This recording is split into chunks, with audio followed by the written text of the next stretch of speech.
From heartbreaking boarding mishaps to a jet ski tragedy in the Bahamas, plus a record-breaking day in Nassau, and pirates. Yes, pirates! The cruise world has been on fire the past couple of weeks. So stay tuned as we break down all the biggest cruise headlines that you need to know. Hi, I'm Melissa, a university professor who loves to cruise and who loves to talk ship. And in this Cruise Pod episode, we're going to break down all of the latest in cruise news. First, I want to apologize. I got some tiles falling off back here, but I wanted to bring you timely cruise news, so I'll fix it later. Why have I not been able to fix it? Because I've been busy. I just got home from a wonderful cruise on Carnival Horizon to the ABC Islands, so stay tuned for updated content on that. But for now, let's talk about what's been happening in cruise world. First is the story of a family that's been denied boarding after a year of planning. This is kind of a heartbreaking story because it's all about miscommunication. A North Carolina mom says that her cruise vacation was ruined after Royal Caribbean denied boarding to her 16-year-old son due to an issue with his ID. Now, she claims that she had confirmed in advance that the cruise line would accept his school ID as his ID documentation, but they didn't. Shannon Nutting from Pembroke, North Carolina, she had spent more than a year planning a surprise cruise for her 4 children. She took time off from her job as a teacher, which is sometimes tough to do, to make it happen. So they traveled all the way down to Port Canaveral in Florida, and that's where they met some unexpected trouble. Now, according to Nutting, cruise staff told her that her son's school ID was not acceptable for boarding. But she claims that she had talked to a Royal Caribbean customer service representative that assured her that it would indeed be valid. Now, if you're new to cruising, you may not know that you don't have to have a passport to cruise in most cases. And in most cases, cruise lines, if you're sailing what's called a closed loop itinerary, will accept a birth certificate and a valid government ID in lieu of a passport. But in this case, this family thought that a school ID would be valid. Apparently, according to this woman, Royal Caribbean confirmed it, but they get all the way there and they're told, no, actually it's not, and they refuse to let the family board. Now, Nutting explained that her son has special needs, and that is the reason that he did not yet have a state-issued ID. And again, she says that in her defense, I called, I clarified, I was told this was going to be fine. Now, when she got to the terminal, she asked to speak to a supervisor, but according to her, the supervisor showed no concern and simply walked away. And I love cruising, but that part actually doesn't surprise me. A lot of times the cruise line staff, especially at the ports during embarkation, they're not the most sympathetic folks, let's just say. So the family was left at the terminal and they had to sit and watch the cruise ship depart without them. Nutting says that everyone, obviously in her family, was devastated. They spent a whole year saving for this trip and it was heartbreaking, as I can imagine it would be. Now, Royal Caribbean, in response to this, has made an offer to the family. They've offered them a few options: a full refund, a refund plus 25% future cruise credit, or a future cruise credit with a $700 onboard credit. But for Nutting, none of these options felt acceptable. She wants the full cost of the trip refunded, including the travel cost, gas, meals, and lodging expenses to get to Port Canaveral, since she believes she followed all the rules. According to Nutting, quote, "If I made a mistake and they offered me anything, then I would think that would be gracious of them," she said, "but I didn't make any mistakes." So cruise fam, I want to know, what do you think? Is the onus on this woman and her family to know the valid documentation that is required? Is a representative, allegedly, from Royal Caribbean telling her that a school ID is sufficient? Is that enough? Or is it the responsibility of the family that, regardless of what they're told by a random customer service agent, should they have made themselves informed about what it is they actually needed to board? And I will add a side note here. If you're taking a cruise and you're ever curious about something, always call the cruise lines. A lot of times cruisers will go to message boards, Facebook, things like that. They'll ask me. And while a lot of us cruise a lot, we're not experts at everything. And we're not experts in some things sometimes. And so there's a lot of misinformation I see out there in cruise world and social media. So always call the cruise line. So I think she did the right thing here. And I do believe a cruise line representative probably did tell her incorrect information. But still, I want to know, is she right? Is she in the wrong? What should Royal Caribbean do to make amends? Let me know what you think down in the comments. Up next is a story of real-life pirates. Yes, real-life pirates. It's a thing. Who knew? Passengers aboard Cunard's newest ship, the Queen Anne, got an unpleasant surprise. They were told to remain vigilant, keep their cabin lights off, and close their curtains. So imagine, you're on a cruise, and Cunard, it ain't cheap. It's a luxury liner. And your captain comes on and tells you, everyone be quiet, close your curtains. Why? Because the ship was sailing through a region known as being a hotbed for piracy threats. Now, the warning came via a loudspeaker announcement as the ship traveled from Darwin, Australia to Manila in the Philippines, passing through the Sulu-Celebes Sea, an area that does have a history of piracy incidents. Passengers were told that the ship would operate at a heightened level of security during this leg of the trip. That meant closing the external promenade deck overnight and even reducing exterior lighting to not draw attention to the ship. And guests were also specifically instructed to turn off their stateroom lights when not in use and to keep those curtains closed. Now, Kennard later confirmed to Business Insider that this was just a precautionary measure. It wasn't due to any specific threat. They emphasized that the onboard experience was not disrupted and that it's standard maritime practice to give guests the heads up when sailing through these higher security risk areas. Now, in a follow-up TikTok, a passenger who originally posted about the situation said, all the blinds were shut, all the lines were down to the minimum last night. The security did an amazing job keeping watch over the ship, so well done, guys. Now, this area, again, it is known as an area that's prone to kidnappings and piracy. And while the threat level was downgraded to low in January of this year, some cruise lines still take these extra precautions when passing through. Now, for guests aboard Queen Anne, this was likely a rare but unsettling moment on an otherwise upscale and glamorous 111-night world cruise that began in Hamburg and will conclude there in April. So cruisers, I want to know, first of all, would you take a world cruise? I love to cruise, but 111 days at sea actually sounds like a nightmare to me, not a good thing. I have to be home. I like to be at sea, but I like to be at home. I need them both. But what do you think? What do you like? And I also want to know, what would you think if you're on a cruise and you're previously unaware and this announcement comes on, hey, pirate alert, pirate danger, what would you think? How would you respond? Drop your comments below. Up next is something that's near to me because I'm going to be there next week on my first ever hosted cruise. By the way, if you want to take a cruise with me, you can always check out cruisewithprofmelissa.com. I'm going to do this one. Not sure if I'll do another one, but we'll see how it goes. But anyway, one of the ports of call we're visiting is Roatán in Honduras. I love this cruise port. I actually just published a video last week as a digital port guide, and I have a free port guide on my website if you're going to be visiting Roatán. But if you are planning a cruise that calls on Roatán, you need to pay close attention to this. A recent policy shift by the Honduran government could impact one of the most popular shore excursions for cruise guests in Roatán, and that is animal encounters, specifically those involving sloths and monkeys. Now, Roatán, it's a big cruise port. It's one of the most visited cruise ports in Central America, and it is a favorite for mainstream lines like Carnival, Royal Caribbean, and other major cruise lines. Now, the island does offer a lot. There's nice beaches, not my favorite, but they're okay. There's shopping, there's other things to do, but what draws most cruisers here are those interactive animal tours. I just did one actually about a month ago at Maniwaki Park. It's wonderful. You get to hold a sloth, you get to enter a cage, and there's monkeys everywhere trying to steal your jewelry. It's actually really fun. But that experience could be changing soon. So if this has been a bucket list thing for you, you may not be able to get it in Honduras, but we'll see. In late January, the Honduran government sent a notice to these eco parks in Roatán, and that notice was aimed to try to limit what they call over-manipulation of wildlife. And they define this as including handling and photographing animals like sloths, monkeys, and parrots. Now, these are often the stars of these popular tours. So if you book a cruise line excursion, the best of Roatán, it's gonna probably have an eco park as one of those stops. So if you have that planned, you might want to check with your cruise line to see if that excursion is being changed or canceled. Now, according to an update from one tour company called Discover Roatán, the country's wildlife department has already begun confiscating endangered species from some facilities on the mainland. And there are no final decisions yet being made about Roatán's tours, so the situation is fluid. So for now, guests can hold sloths and interact with monkeys, but that could change, and it could change with very little notice. So again, I'll be there in a little less than 2 weeks, so stay tuned for my content. I'll let you know what the situation is in Roatán. And if you're visiting Roatán soon, I'll give you information about my favorite private driver there. He's amazing because he can be fluid.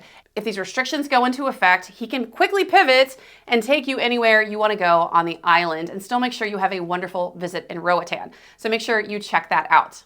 And worst case scenario, even if these restrictions do go into place, they're going to keep the eco parks open. It's just that you're not going to be able to enjoy these animals in a hands-on way, but you'll still be able to see them and learn about them in most cases. Up next is Norovirus. It strikes again. Princess Cruises, they are having a time when it comes to norovirus. They just had their second norovirus outbreak, this time aboard the Coral Princess. just a few months into the year. The CDC has confirmed that during a voyage just this month, 69 passengers and 13 crew members were sickened by the virus. Norovirus is often what we call the stomach flu. It's highly contagious, it spreads easily with people who are nasty and don't wash their hands, and they touch the food and they go to the buffet, and it spreads like wildfire on a cruise ship. And cruise ship haters always like to say, I'll never take a cruise, it's like a floating petri dish. And my response to that is, okay, yeah, you're kind of right. So people, wash your hands. I see some really gross stuff on cruise ships. I talk about it all the time, but seriously, wash your damn hands. Symptoms of norovirus are not pleasant. They include things like nausea, vomiting, and diarrhea. Now, the impacted itinerary was a 16-day sailing that began in Los Angeles back on February 21st with stops in Mexico, Costa Rica, Panama, and Aruba before concluding in Fort Lauderdale on March 9th. In an official statement, Princess Cruises said that they responded swiftly to enacting enhanced sanitation protocols, isolating affected passengers, and providing health guidance to everyone on board. And things are going to happen on cruise ships. Norovirus is unfortunately not uncommon on cruise ships, but again, this marks the second such outbreak aboard Coral Princess just in 2025. Back in January, another sailing saw 128 passengers and 20 crew members fall ill. And that earlier outbreak was also reported to the CDC. Now, in most cases, norovirus will resolve in just 1 to 3 days, but it's still yucky. Nobody wants it. But the virus can continue to spread even after symptoms subside. That's why sometimes you'll see cruise lines delay embarkation. Once they have an affected cruise ship, they'll disembark. They'll go crazy, really in-depth cleaning the ship, sometimes delaying the next group that's embarking to make sure it's safe so it doesn't continue to spread. But these repeated outbreaks are starting to raise some questions about onboard health protocols and how quickly ships can bounce back. Are these enhanced cleaning protocols sufficient? And should the cruise lines be doing more when it comes to these back-to-back infections? And by the way, I recently got sick on a cruise ship. I made a whole video about it if you want to check it out. It wasn't norovirus, it was flu A, but it was a perfect reminder to me of why it's so important to carry travel insurance if you do a lot of travel like me, especially if you cruise. So I made a whole page explaining all the ins and outs of cruise insurance, so I encourage you, go check it out if you got a second. Up next is some tragic news. Tragedy recently struck in Half Moon Cay when a 73-year-old woman died after a jet ski accident while she was on shore from Holland America Line's New Amsterdam. It's a great ship. I've sailed it. I love Holland America Line. It's just a really unfortunate situation. According to the Royal Bahamian Police Force, the woman was riding a jet ski when she reportedly lost control and collided with a rock. Medical assistance was provided, but she was pronounced dead at the scene by a local doctor. Holland America Line confirmed the incident and referred to it as a tragic accident. The cruise line said that they've been in contact with the woman's family and are offering full support during this difficult time. Now, this cruise had departed from Florida on March 16th, and it was close to the end of its itinerary when the accident occurred on March 22nd. And if you haven't been there, Half Moon Cay, it's gorgeous. It's a private island that's owned by Carnival Corporation, so if you sail Holland, Carnival, or Princess, which are CCL cruise lines, you may call here. And the popular destination is known for its gorgeous beaches. It's absolutely stunning. And one of the big things there, because of the beautiful waters, are water sports, including jet ski rentals. So these are popular attractions. They're great to do. I love jet skiing, but of course they always come with these inherent risks. And another bit of really tragic cruise news is a reminder to all of us, especially parents, that we need to not get in this little bubble of thinking that cruises are always just a safety zone because there are cameras everywhere. And that goes for me too. I cruise with my 2 young daughters often. My 12-year-old, I'm starting to give her more freedom. We're going on a cruise, like I said, in less than 2 weeks, and I need to make sure that I'm vigilant. Why? Because let me tell you what happened. This is a deeply troubling case, and it involves 2 cruise passengers, and it's been unfolding in Florida. There are 2 men who were arrested after allegedly sexually assaulting a 14-year-old boy on board Independence of the Seas, which is a Royal Caribbean ship. I've sailed it many times. It's a smaller ship, but things can happen on ships of any size. Now, according to the arrest report, the incident occurred in a sauna room while the ship was at sea. The victim told police that the men began doing gross things in front of him and eventually forced him to participate in these inappropriate acts. One of the suspects is also accused of engaging in sexual activity without disclosing his HIV positive status. Now, thankfully, both men were arrested at Port Miami and they're now facing multiple charges, including lewd and lascivious molestation. During their court hearing, a prosecutor said the 2 acted in concert and appeared to target the minor, suggesting that the behavior could be repeated. Now, both suspects are being held without bond and are also subject to immigration operation holds. Royal Caribbean has yet to release a public statement because the incident is under ongoing investigation, but it raises broader concerns about child safety and surveillance in onboard activities like saunas, spas, or even just daily life around a cruise ship. So parents, me too, we have to be more vigilant when it comes to watching our kids. And the next story relates to a heightened travel advisory if you're cruising to Trinidad and Tobago. So if you're taking a cruise to Trinidad or Tobago, it's time to double check the latest travel guidance. Why? Because the US State Department has raised its travel advisory for this region to a level 3, which is reconsider travel. The advisory cites increased crime, gang violence, and the risk of kidnapping or terrorism as key reasons for the warning. Now, Trinidad and Tobago, they're kind of niche ports. In fact, I think that might be the only Caribbean cruise port I haven't been to now that I finally knocked Bonaire off my list. But they are included in some of those really long itineraries or those world cruises that you often see from lines like Holland America Line, Norwegian, or Oceania. The advisory comes just a few months after the country declared a national state of emergency in response to a violent weekend that happened back in December. Now, cruise lines currently have not made any major itinerary changes when calling here, but they are actively monitoring the situation. But I always tell cruisers when these things happen not to freak out.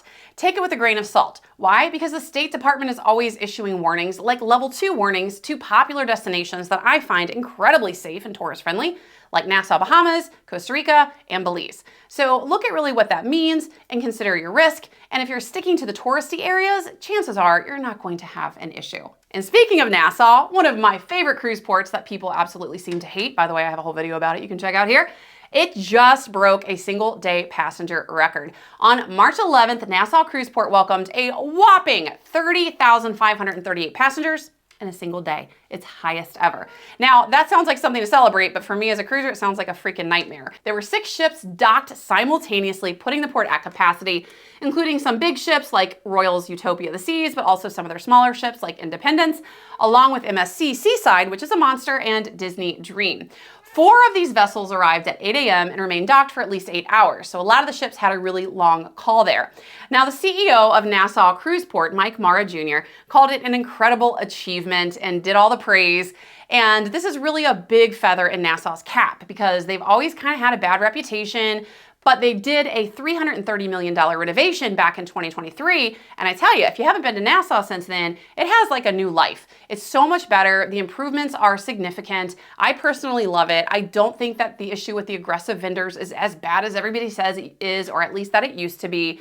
But the port does expect to host 6.5 million passengers in 2025, marking a 15% increase over last year. Now, I love Nassau. I'm the biggest Nassau defender, but I tell you, I don't like this. That's a little too much, but I want to know what you think. Do you like ports of call that are busy, meaning there's more stuff to do usually, or do you prefer a more laid-back experience?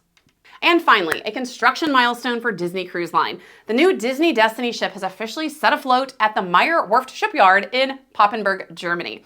Now, the float-up process involves filling up the building dock with water from the Ems River. They have to lift the ship up off the floor, and then from that, the vessel is then moved to a new area of the shipyard where engine and system testing will begin.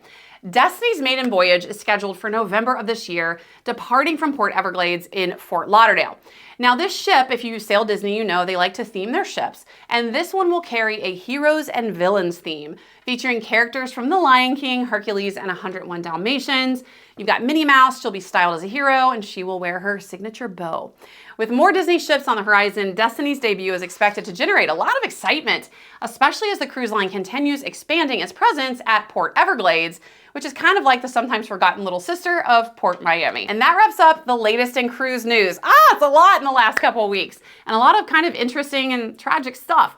So let me know in the comments, what story surprised or upset you most this week? What do you think about these things? Let me know in the comments, and also while you're at it, don't forget to like, subscribe, and head on over to my website, profmelissa.com, for free port guides and resources to make your next cruise smooth sailing.